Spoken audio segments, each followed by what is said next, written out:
Hello students, कैसे हो। Online class में आपका स्वागत है। देखिए, हम एक नया पार्ट जो कि हमने कल स्टार्ट किया था उसी पार्ट को हम आज आगे बढ़ा रहे हैं। देखिए, हमने अगला जो नया पार्ट स्टार्ट किया था, पादपों में खनिज पोषण। पादपों में खनिज पोषण, ये एक नया चैप्टर जो कि कल स्टार्ट किया था। इसमें हमने आपको बताया कि पादपों में अपनी वृद्धि और विकास के लिए विभिन्न प्रकार के पदार्थों की आवश्यकता होती है और ये पदार्थ कार्बनिक पदार्थ और अकार्बनिक पदार्थ होते हैं। कार्बनिक पदार्थ पादपों के अंदर प्रकाश संश्लेषण क्रिया के द्वारा बना लिए जाते हैं, लेकिन अकार्बनिक पदार्थ यानी जो खनिज लवण होते हैं ये पादपों के द्वारा मृदा से अवशोषित किए जाते हैं। पादपों में इन अकार्बनिक खनिज पदार्थों के अवशोषण और इनको प्राप्त करने की जो प्रक्रिया है इसे ही हम खनिज पोषण कहते हैं।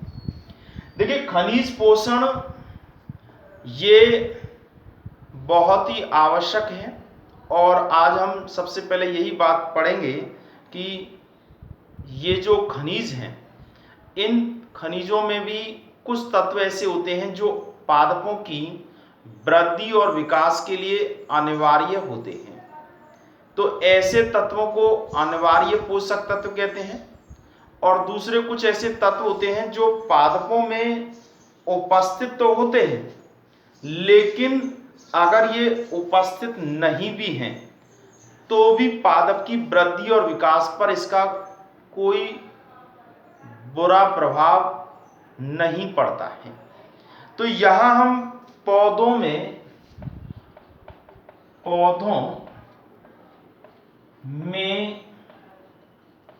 अनिवार्य तत्व। देखिए, पादपों में कौन कौन से तत्व अनिवार्य होते हैं।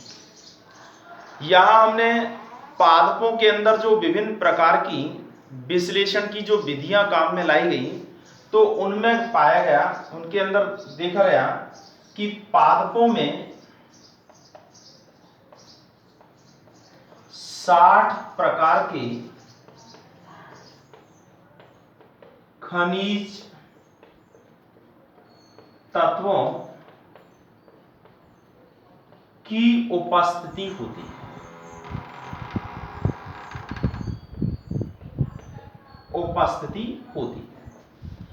इन 60 प्रकार के तत्वों में से इनमें से 30 प्रकार के तत्व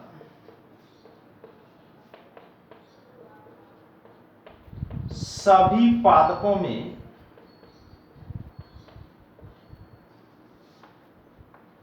उपस्थित होते हैं।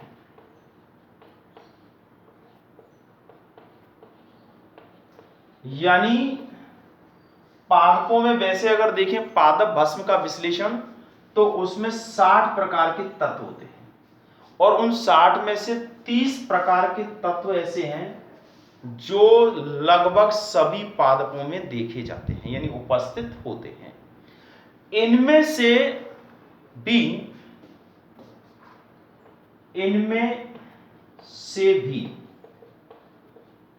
17 प्रकार के तत्व पादपों में या पादपों के लिए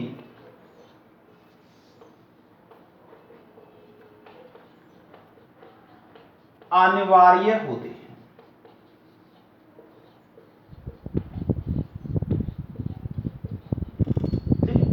तो यहां प्रयोगों के द्वारा ये देखा गया है कि पादपों में 17 प्रकार के जो तत्व हैं ये आवश्यक होते हैं, अर्थात इन आवश्यक तत्वों को ही हम अनिवार्य पोषक तत्व कहते हैं।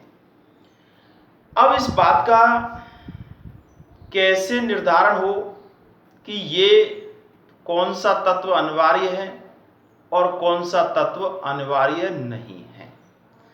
इसके लिए कुछ मापदंड हैं जिनके आधार पर हम कह सकते हैं कि ये तत्व अनिवार्य है और दूसरा तत्व अनिवार्य नहीं है। तो अनिवार्यता के लिए क्या क्या गुण होना चाहिए?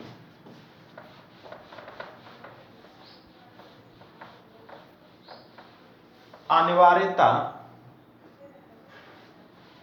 तत्वों के या तत्वों की अनिवार्यता की अनिवार्यता, तत्वों की अनिवार्यता, अनिवार्यता, तत्वों की अनिवार्यता कैसे? देखिए, सबसे पहले तो हम उस तत्व को अनिवार्य कहेंगे जो तत्व पादप की सामान्य वृद्धि एवं जनन क्रिया में भाग लेता हो। पहली विशेषता है कि वह तत्व जो पादप की वृद्धि एवं जनन क्रिया में भाग लेता हो। यानी जो तत्व पादप के अंदर वृद्धि और जनन क्रिया में भाग लेता हो, और अगर वो तत्व नहीं है तो ऐसी अवस्था में पादप अपना जीवन चक्र पूर्ण नहीं कर पाता हो। तो वह तत्व जो पादप की वृद्धि एवं जनन क्रिया में भाग लेता हो, जिसके अभाव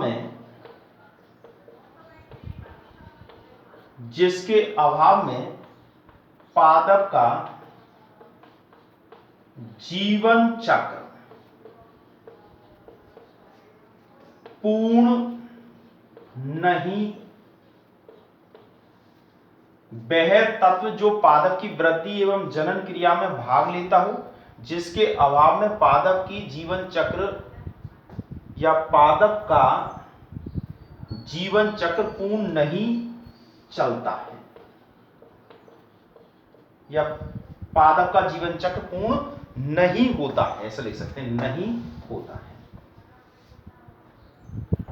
जीवन चक्र पूर्ण नहीं होता है। यानी इस तत्व के होने से ही जीवन चक्र जो है वो पूर्ण होता हो, वह तत्व अनिवार्य। क्यों? क्योंकि उस तत्व के कारण वृद्धि और जनन क्रिया में वो भाग ले रहा है, और अगर नहीं है तो वो क्रिया नहीं होगी। तो ऐसी स्थिति में वह तत्व किस श्रेणी का होगा? अनिवार्य श्रेणी का होगा। दूसरी बात, तत्व विशिष्ट हो। तत्व विशिष्ट हो इसका मतलब जिसके अभाव में कोई दूसरा उसका विकल्प ना हो। यानी यूं कह सकते हैं कि दूसरा उस तत्व की कमी की पूर्ति नहीं कर पाता हो। तत्व विशिष्ट हो अर्थात उस तत्व की कमी को कोई दूसरा तत्व पूरा नहीं कर सकता है।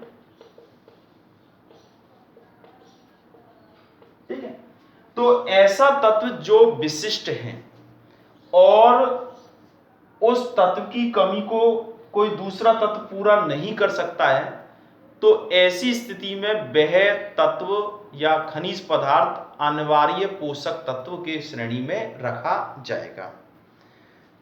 तीसरा, वह तत्व वह तत्व, यानी वो तत्व पादप की उपापचयी क्रियाओं में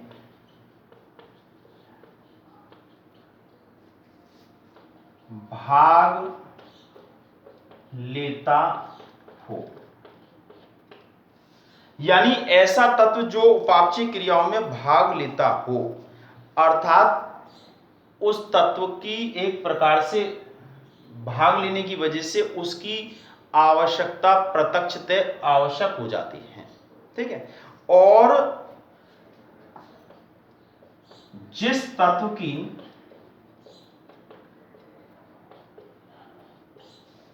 कमी का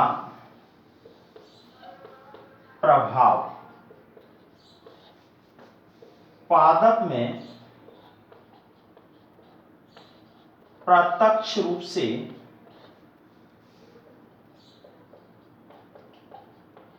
देखा जा सकता है,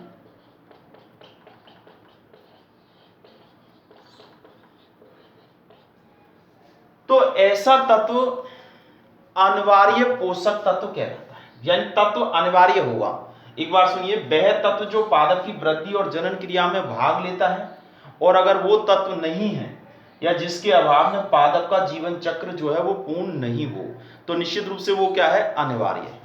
इसी तरह से तत्व कैसा हो, विशिष्ट हो, अर्थात उस तत्व की कमी की पूर्ति किसी भी दूसरे तत्व के द्वारा नहीं की जा सकती है, तो वह भी क्या होगा, अनिवार्य तत्व होगा। इसके अलावा वह तत्व जो पादप की उपापचयी क्रियाओं में प्रत्यक्ष रूप से भाग लेता है, तो प्रत्यक्ष रूप से भाग लेता है तो ऐसी स्थिति में उसकी भूमिका महत्वपूर्ण होती है, ऐसे वो क्या है, अनिवार्य तत्व है। और ऐसा तत्व निश्चित रूप से उस तत्व की कमी अगर है और उस कमी का उस पादप में कोई ना कोई लक्षण यानी अभाव लक्षण जो है वो अवश्य रूप से पैदा हो, ऐसा तत्व कहलाता है अनिवार्य पोषक तत्व। ठीक है। तो इस तरह से अनिवार्य पोषक तत्व होते हैं। अब इस श्रेणी में 17 तत्व जो है वो अनिवार्य पोषक श्रेणी के अंतर्गत रखे गए हैं। इनको इनकी मात्रा के आधार पर 2 श्रेणियों में बांट दिया गया है। अर्थात एक तो वे तत्व होते हैं जिनकी अपेक्षाकृत अधिक मात्रा में आवश्यकता होती है, एक दूसरे वो तत्व होते हैं जिनकी अपेक्षाकृत कम मात्रा में आवश्यकता होती है। तो ऐसी स्थिति में अनिवार्य पोषक तत्वों को 2 श्रेणियों में बांट गया है। अर्थात अनिवार्य पोषक तत्वों की प्रकार, देखिए, एक तो वो तत्व हैं जिनकी ज्यादा मात्रा में आवश्यकता होती है। अनिवार्य पोषक तत्व जिनको कितनी श्रेणियों में बांट दिया है, 2 श्रेणी में। अनिवार्य या आवश्यक खनिज पोषक तत्व। अनिवार्य या आवश्यक खनिज पोषक तत्व, देखिए, एक तो होते हैं बृहद मात्रिक खनिज पोषक। बृहद मात्रिक खनिज पोषक या तत्व और जोड़ सकते हैं पोषक तत्व। देखिए, बृहद मात्रिक को दीर्घ मात्रिक भी कह सकते हैं, यहां इसको दीर्घ मात्रिक भी, दीर्घ मात्रिक, और इस दीर्घ मात्रिक को प्रधान पोषक तत्व भी कह देते हैं क्योंकि ज्यादा मात्रा में इसकी आवश्यकता होती है। देखिए, बृहद मात्रिक पोषक तत्व वे होते हैं जो पादप के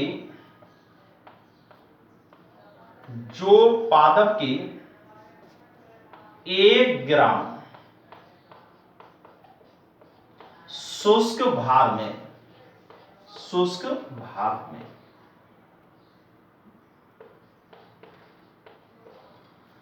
1 मिलीग्राम से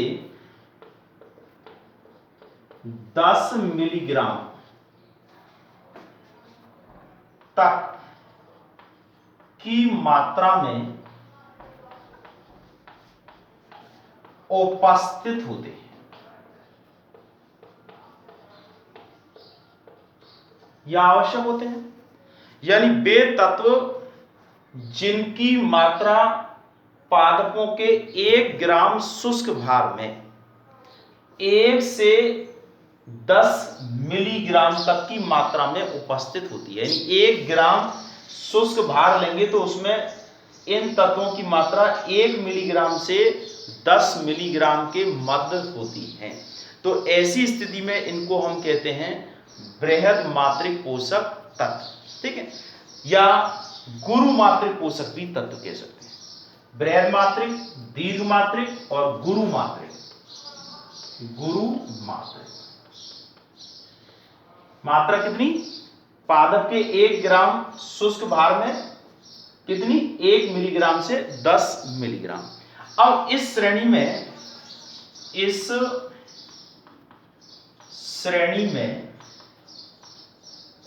9 तत्वों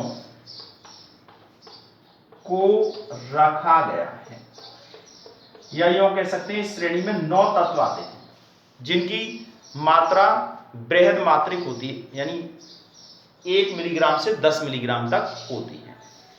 अब ये कौन कौन से हैं?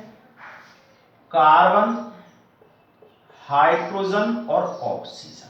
CHO, carbon, hydrogen, oxygen. दूसरा है NPK, नाइट्रोजन, फास्फोरस और पोटेशियम। कैल्शियम, मैग्नीशियम और सल्फर। अर्थात ये 9 तत्व ऐसे हैं जिनकी मात्रा दीर्घ मात्रा की श्रेणी में आती है। एक बार सुन लीजिए, carbon, hydrogen, oxygen, nitrogen, phosphorus, potassium, calcium, magnesium और सल्फर। इस तरह से ये 1 2 3 4 5 6 7 8 9, कितने हो गए? 9 तत्व।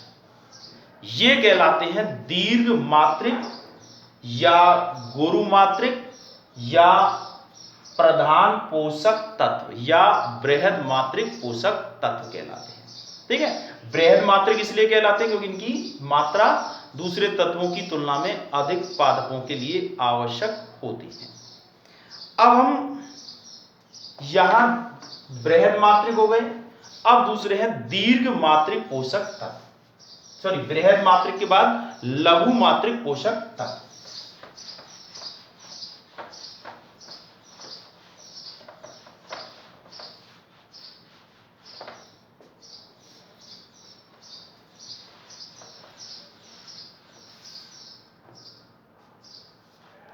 देखिए इसको सूक्ष्म, ये दूसरा है, सूक्ष्म मात्रिक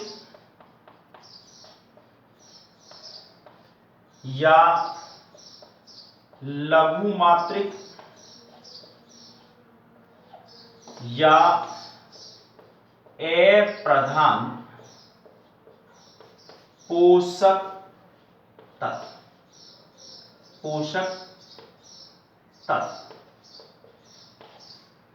देखिए ये वो तत्व हैं जिनकी मात्रा सूक्ष्म आवश्यक होती है, या यूं कहें कि पौधे के 1 ग्राम शुष्क भार में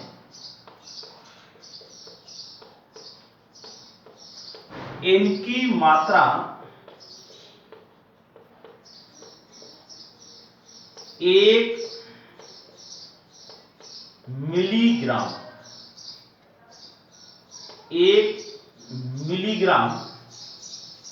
पौधे के 1 ग्राम शुष्क भार में इनकी मात्रा 1 मिलीग्राम से भी कम होती है। कम होती हैं।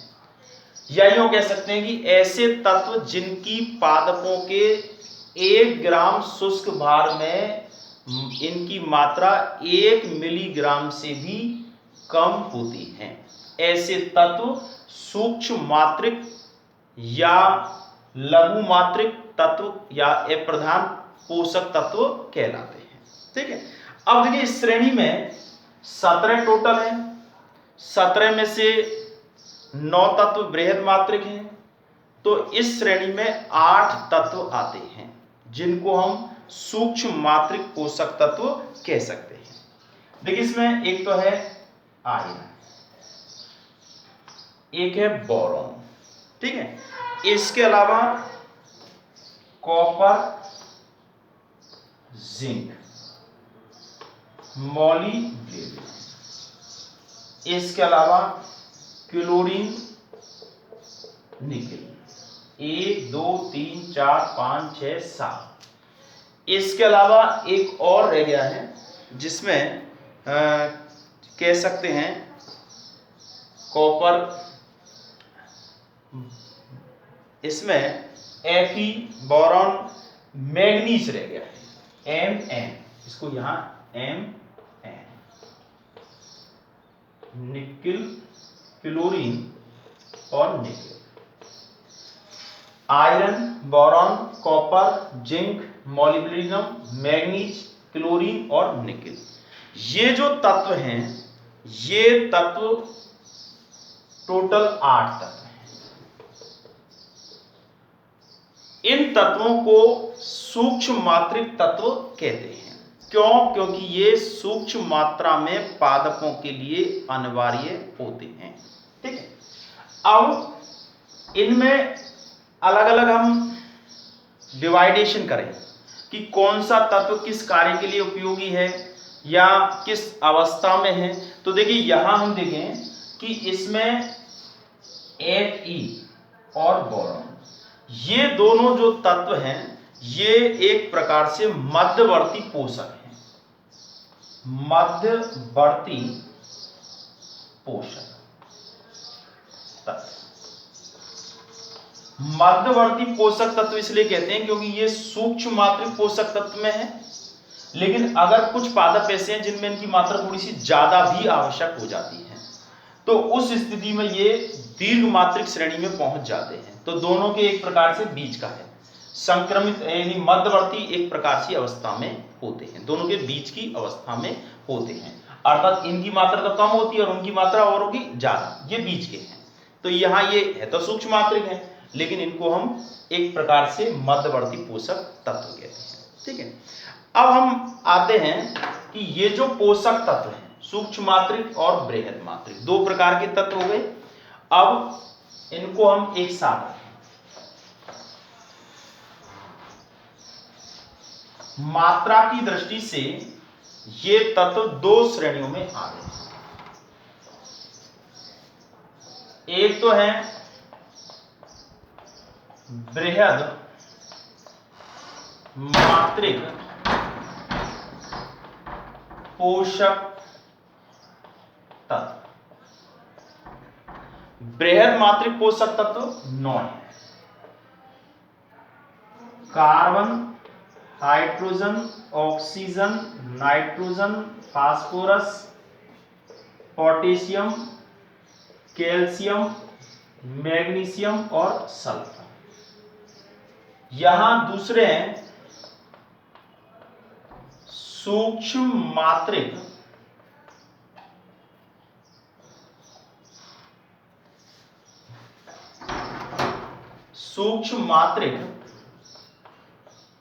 पोषक तत्व, ये है 8। इसमें Fe और boron, copper, zinc, manganese, molybdenum, chlorine और निकेल। 1 2 3 4 5 6 7 8, इस तरह से ये 2 श्रेणी हो गई हैं। अब इनमें भी इनको इनके कार्य के आधार पर, इनकी महत्ता के आधार पर हम अलग अलग कैटेगरियों में बांट सकते हैं। सबसे पहले कहें कि प्राथमिक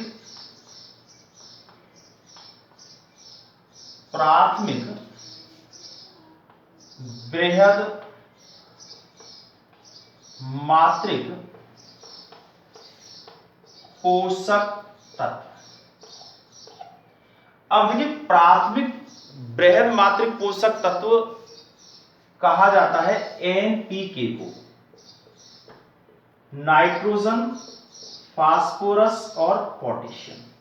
ये जो तीन तत्व हैं, इन तत्वों की उपस्थिति मृदा के अंदर होती है और पौधे इन तीन तत्वों को सबसे पहले और सबसे ज्यादा मात्रा में मृदा से अवशोषित करते हैं।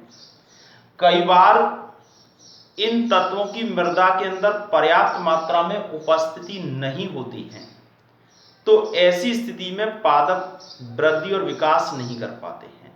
तो ये एक प्रकार से क्रांतिक तत्व कहलाते हैं। क्रांतिक मतलब इनकी वजह से कई बार वृद्धि और विकास में रुकावट पैदा हो जाती है, और इसीलिए जो रासायनिक उर्वरक डाले जाते हैं खेतों के अंदर, उन रासायनिक उर्वरकों में ये ही तीन तत्वों की पूर्ति करने के लिए मुख्य रूप से हम उर्वरक प्रयोग में लाते हैं, नाइट्रोजन, फास्फोरस और पोटेशियम।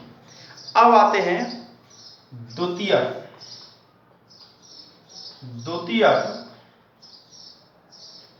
बृहद मात्रिक पोषक तत्व। अब देखिए, इनकी तुलना में दूसरे वे तत्व होते हैं जिनकी थोड़ी सी कम मात्रा में आवश्यकता होती है। तो इस श्रेणी में ये तत्व आते हैं: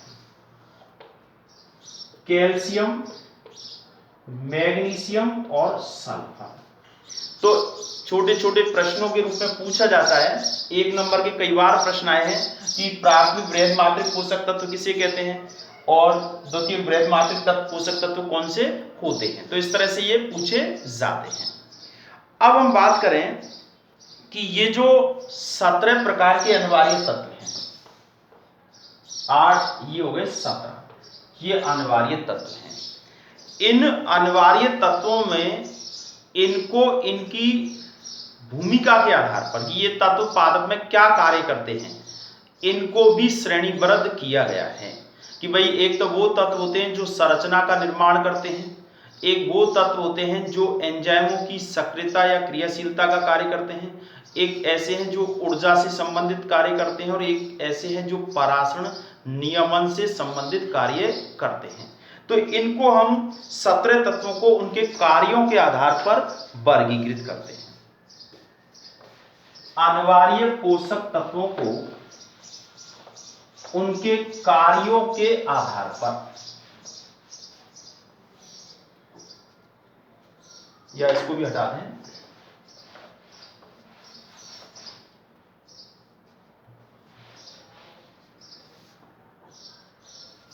अनिवार्य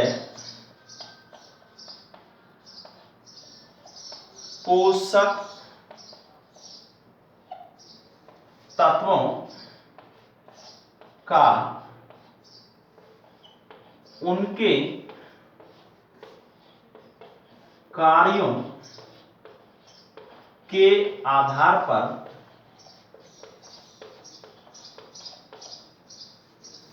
वर्गीकरण।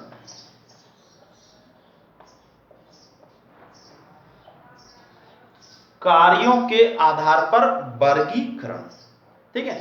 1 मिनट, थोड़ी सी इसमें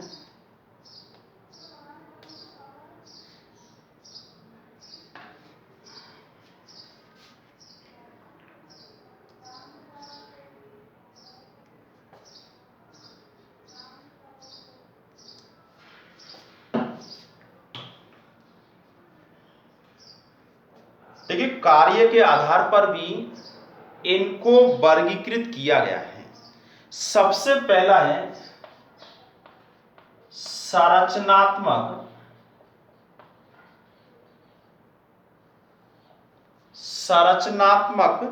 तत्व। नाम से क्लियर है कि वे तत्व जो विभिन्न प्रकार के पदार्थों की संरचना के निर्माण में भाग लेते हैं, जैसे कार्बोहाइड्रेट है, प्रोटीन है, वसा है, तो ऐसे पदार्थों के निर्माण में जो भाग लेते हैं वो तत्व कहलाते हैं संरचनात्मक तत्व। अब देखिए श्रेणी में, देखिए एक तो है कार्बन, हाइड्रोजन, ऑक्सीजन, नाइट्रोजन। देखिए कार्बोहाइड्रेट हो तो कार्बन, हाइड्रोजन, ऑक्सीजन से बनता है, वसा है तो तीनों से CHO से बनता है, प्रोटीन है CHON से बनता है, न्यूक्लिक अम्ल है जिसमें DNA और RNA है। ये सब ऐसे तत्व हैं जो विभिन्न प्रकार के पदार्थों की संरचना के निर्माण में भाग लेते हैं। देखिए हम अनिवार्य पोषक तत्वों के कार्यों के आधार पर वर्गीकरण कर रहे हैं, कार्यों के आधार पर वर्गीकरण। अब देखिए यहां दूसरे हैं ऊर्जा से संबंधित,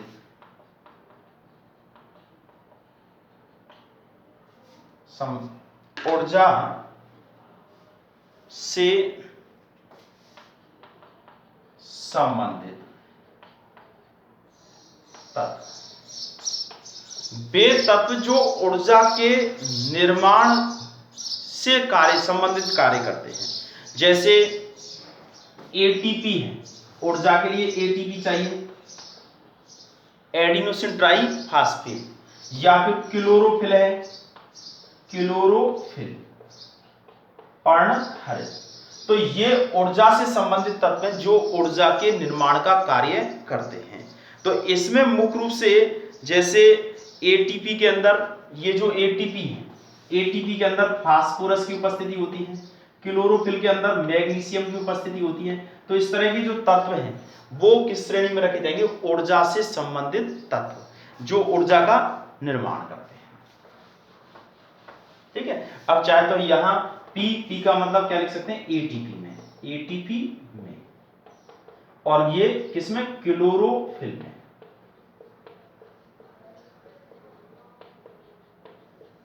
ठीक है, तीसरे वो तत्व हैं जो परासरणीय नियमन से संबंध रखते हैं, अर्थात जिनका परासरणीय क्रिया से संबंध होता है, परासरण के नियमन का कार्य करते हैं, तो वो तत्व कहलाएंगे परासरणीय तत्व कहलाते हैं।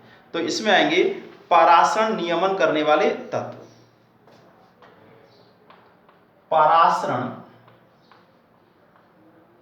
नियमन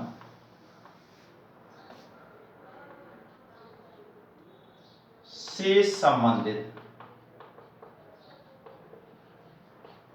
तत्व, वे तत्व जो परासरण नियमन का कार्य करते हैं, जिसमें पोटेशियम है, क्लोरीन है, ये क्या है? परासरणीय सांद्रता का नियमन करते हैं, यानी कोशिका में परासरणीय क्रियाएं जो होती है उनका कार्य करते हैं। एक होता है एंजाइम सक्रियक, एंजाइम सक्रियक। देखिए कुछ तत्व ऐसे होते हैं जो एंजाइमों को सक्रिय करने का कार्य करते हैं। विशेष रूप से ये जो तत्व हैं, ये जो सूक्ष्म मात्रिक तत्व होते हैं, वो इसी प्रकार के तत्व होते हैं जो क्या करते हैं? ये एंजाइमों के सक्रियण से संबंधित कार्य को करते हैं। जैसे मैग्नीज है, जिंक है, जिंक जैसे पादप हार्मोन होता है ऑक्सिन, उसका जो मुख्य घटक है वो जिंक होता है। इसके अलावा मैग्नीशियम है, मॉलिब्डेनम है, ये वो तत्व हैं जो एंजाइमों के सक्रियण का कार्य करते हैं। ठीक है, एक बार फिर सुन लीजिएगा। देखिए हम पढ़ रहे हैं अनिवार्य पोषक, एक बार फिर इसको लिख लेते हैं, थोड़ा सा कम धुंधला सा दिख रहा है। अनिवार्य पोषक तत्वों का कार्यों के आधार पर,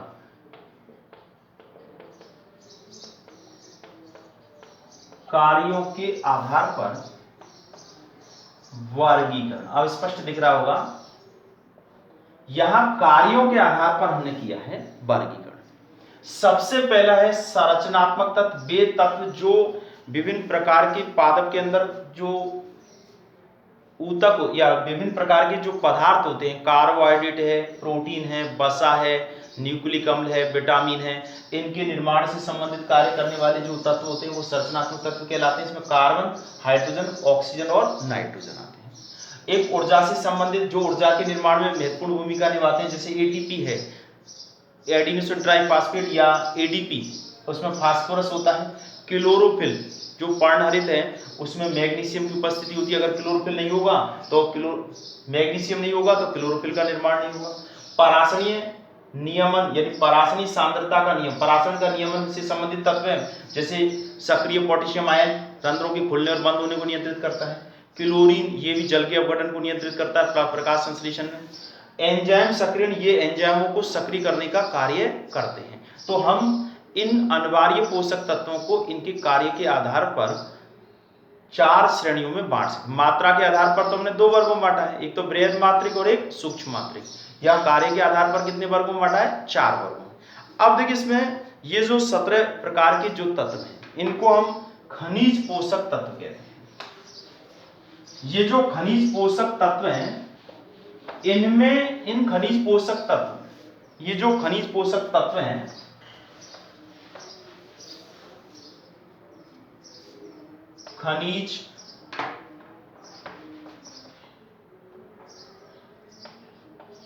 खनिज पोषक तत्व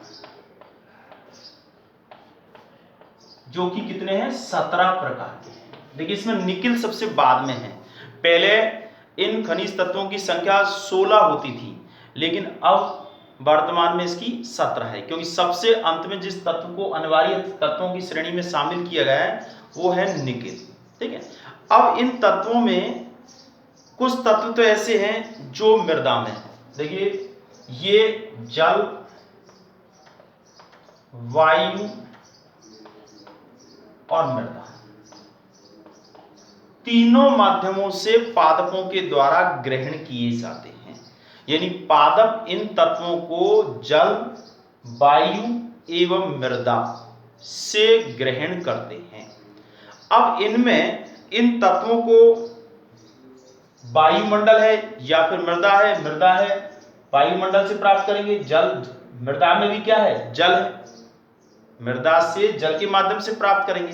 तो इन तत्वों को 2 श्रेणियों में बांट सकते हैं। एक तो होता है अधात्विक तत्व या अखनिज तत्व कह सकते हैं। अखनिज तत्व,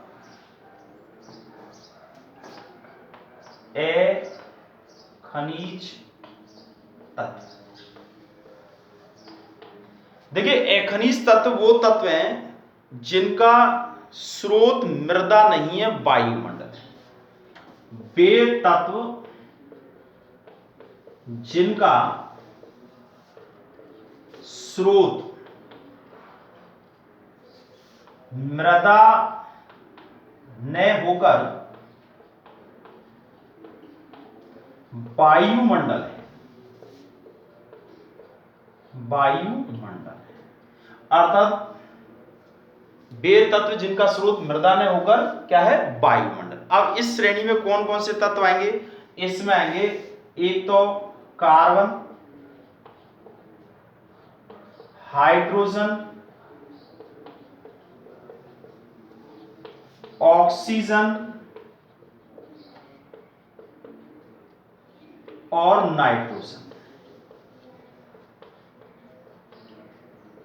ये तत्व ऐसे हैं जो वायुमंडल से प्राप्त किए जाते हैं। देखिए कार्बन और ऑक्सीजन कार्बन डाइऑक्साइड के रूप में, हाइड्रोजन जल के रूप में, नाइट्रोजन ये भी वातावरण से प्राप्त किए जाते हैं, जो नाइट्रेट में परिवर्तित होकर के और इनको प्राप्त किया जाता है। तो ये देखिए वायुमंडल का घटक है नाइट्रोजन, लेकिन इस नाइट्रोजन को पौधे सीधे ग्रहण नहीं कर पाते हैं, अर्थात इसे नाइट्रेट के रूप में यानी इसका नाइट्रीकरण किया जाता है। नाइट्रीकरण और ये नाइट्रेट और नाइट्राइड बना है, नाइट्रेट, नाइट्राइड या अमोनियम के रूप में इनको ग्रहण किया जाता है। तो इनमें से इसको हटा दें, ये इसमें शामिल नहीं होगा। तो कितने तत्व हैं? 3, कार्बन, हाइड्रोजन और ऑक्सीजन। ये तत्व तो कहलाते हैं अखनिज तत्व, ठीक है। जबकि नाइट्रोजन है वायुमंडल से प्राप्त होता है, लेकिन उसको वायुमंडल से सीधे ही प्राप्त नहीं किया जाता है। और बाकी के जो तत्व हैं या खनिज तत्व, खनिज तत्व, ये वे तत्व हैं जिन्हें मृदा से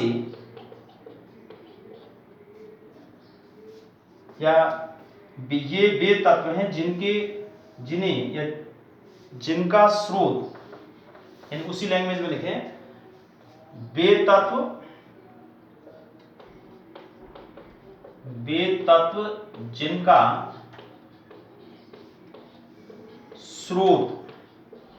जिनका स्रोत मृदा है।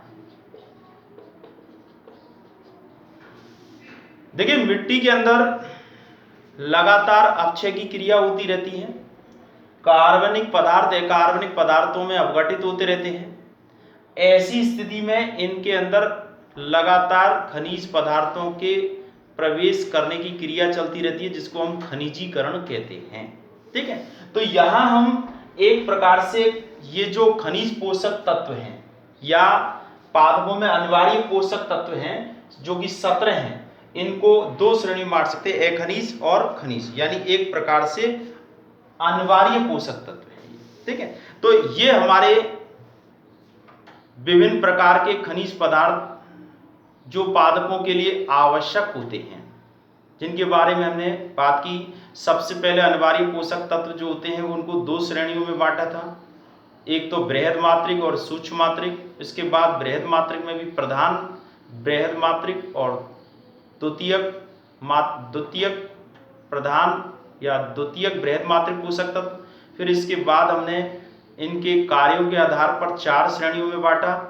एक तो वो तत्व जो संरचना के निर्माण में भाग लेते हैं, दूसरे वे तत्व जो एक परासरणी नियमन का कार्य करते हैं, तीसरे वो तत्व होते हैं जो ऊर्जा के निर्माण से संबंधित होते हैं, और चौथे वे तत्व जो एंजाइमों के सक्रियण का कार्य करते हैं, ठीक है। तो इस प्रकार से 17 प्रकार के ये जो अनिवार्य पोषक तत्व हैं, इन तत्वों की पादपों में क्या भूमिका है,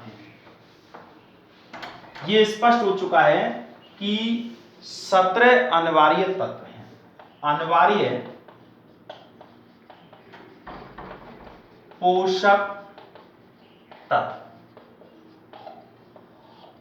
इन तत्वों में देखिए, हम इनके आगे इनके बारे में पढ़ेंगे कि एक तो इन तत्वों का स्रोत क्या है,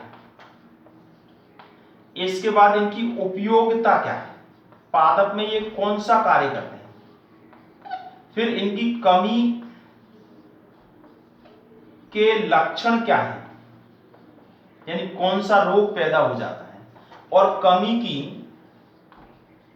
पूर्ति कैसे होती है, ठीक है। तो हम इस तरह से सभी 17 तत्वों के बारे में पढ़ेंगे कि कौन सा तत्व किस तरीके से अवशोषित किया जाता है, वह पादप के किस संरचना के निर्माण में भूमिका निभाता है, और उस तत्व की कमी का क्या लक्षण है, क्योंकि इसमें हम देखेंगे कुछ विशेष तत्वों से कुछ विशेष रोग पैदा हो जाते हैं, और इस तरह की कमी के प्रभाव को खत्म करने के लिए उनको किस प्रकार से पूर्ति की जाएगी, ऐसे करके हम एक एक करके आगे बढ़ेंगे, ठीक है। तो आज हम खनिज या अनिवार्य पोषक तत्वों के बारे में पढ़ा, अनिवार्यता के क्या क्या गुण होने चाहिए, फिर अनिवार्य पोषक तत्वों को कितनी श्रेणियों में बांटा गया है, उनके कार्य के आधार पर उनको कितने वर्गों में बांटा गया है, इस तरह से हमने आगे बढ़े, ठीक है। तो आप लोग जिस तरह से मैं क्रमबद्ध तरीके से एक एक करके आगे बढ़ रहा हूँ,